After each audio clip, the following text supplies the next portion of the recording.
Hello all, I'm Sarah from Kent District Library. And I'm Alantha from Kent District Library. And we're here today to talk to you about books. Books. All right, first book we have for you today is called Kerry and the Night of the Forest. I loved that book. It's so good. It's really good. It's by Andi Watson. It's a graphic novel. Check that out. Look at all that nice texture on the cover. It's very fun. So, this book is about this young boy named Carrie. And Carrie is traveling along this path when he comes to a fork in the road. And he needs to figure out which way to go. And he is lured into this forest. And he thinks it's going to be a shortcut. But he runs into all types of mysterious creatures. And the forest is getting darker and darker. And he comes across this mysterious being who says that it will guide him out of the forest. But they keep running into all of these creatures. And things are getting pretty spooky. So, to find out if Carrie gets out of the forest, pick up this book, Carrie and the Night of the Forest. It's very fun. What have you got for us? All right, so this is a nonfiction book that brings my heart joy. It's writers and their pets. You may have noticed that Sarah and I really like animals. So this is just all different writers and the pets that they had. So this is Beatrix Potter. She wrote Peter Rabbit. Help me. Thank you. Okay. Oh, yeah, and there's just all these writers, and then their little pets. Look at the puppers. What good puppers. Oh, Such cuteness. Who had a lizard? Who had a lizard indeed? I need to know. So Dorothy Parker had a lizard. Oh, yes, absolutely she did. Look at us. All right, so this book is amazing, and you will learn lots of fun things about writers and their pets, and you'll find out that Dorothy Parker had a lizard. So what a fabulous piece of wonderful. knowledge. It's fun, and the pictures are really cute, and it's, J.K. Rowling's in here. I'm not going to tell you what kind of pet she has. You're going to have to find out for yourselves. Now, next book we have is The Deep and Dark Blue by Niki Smith. Look at this beautiful cover, friends. So, this book is about the set of twins, and they are royalty, and they live this beautiful, wonderful life until one day somebody comes and takes over the royal palace, and their whole family is destroyed, except for the twins. They escape, and they run away and go to this place of sanctuary, and they have to go into disguises and try to pretend that they are just everyday folk. And as they're doing this, they're learning more and more about themselves, but they also have to try to find a way to save their kingdom. And it is so good, friends. I love this book. Look at these beautiful pictures. The art is so gorgeous. Lots of shades of purples and blues. It's very pretty. I liked it a lot. It's a good one.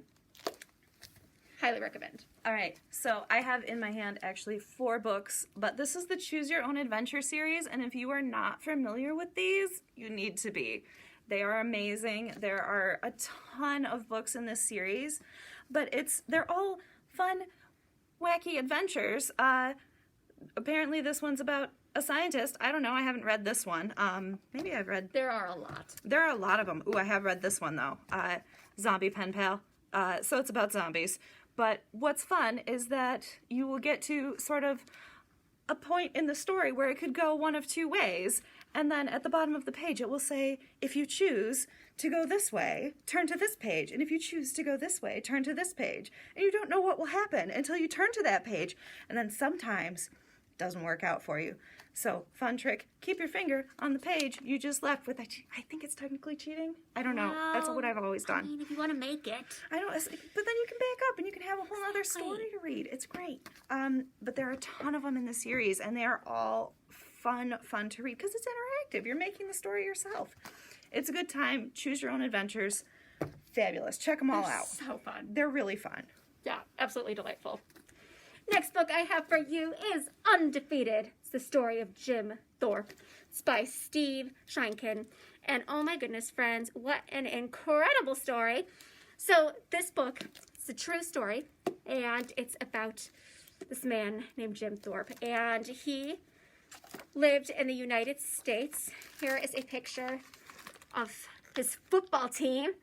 And friends, I don't know a lot about football. I'm not very good at sports, but I learned a lot about football in the late 1800s to early 1900s. It was a wild time. They didn't It have was helmets. a wild time. They did not wear helmets. No padding, just No padding. No padding. So Jim was part of this school, and he was part of a Native American tribe, and he was taken from his tribe and his home, and he was forced into this school.